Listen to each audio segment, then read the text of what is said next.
This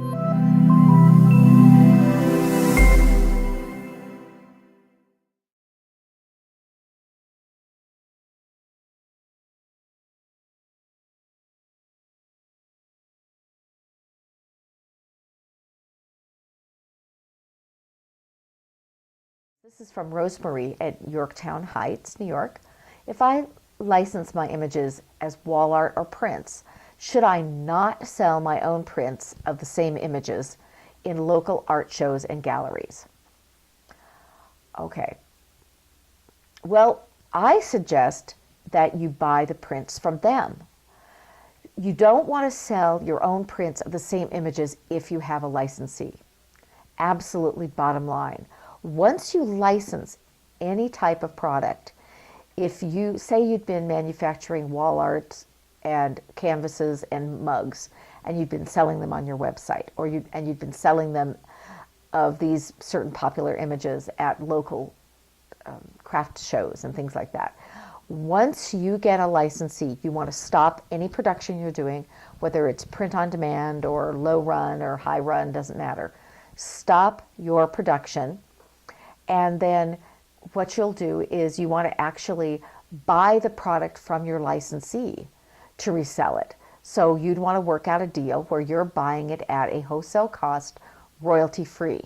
There's no reason that you should get paid twice. So in other words, they're not going to pay you a royalty on something that you buy as well. So usually it's a discounted price that is royalty free. Okay. So an example is, we've been talking a lot today about marketing and about how proving yourself in the marketplace is really important. Well, I produced actually 100,000 Dilbert and Dogbert dolls way back when. And the whole idea was really to prove that these computer geeks that I knew were fanatical about Dilbert and Dogbert, that they would open up their pocketbooks and buy product. Because it's a little different making an adult plush, a stuffed character, a doll, that is oriented toward an adult.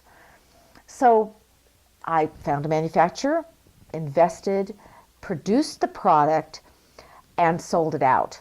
Then with that, I was able to go to a manufacturer, and I went to Gund, and I shared this information in a presentation, and I was immediately able to get a deal for all of the Dilbert characters. I think we had 5 or 6 then that we actually produced.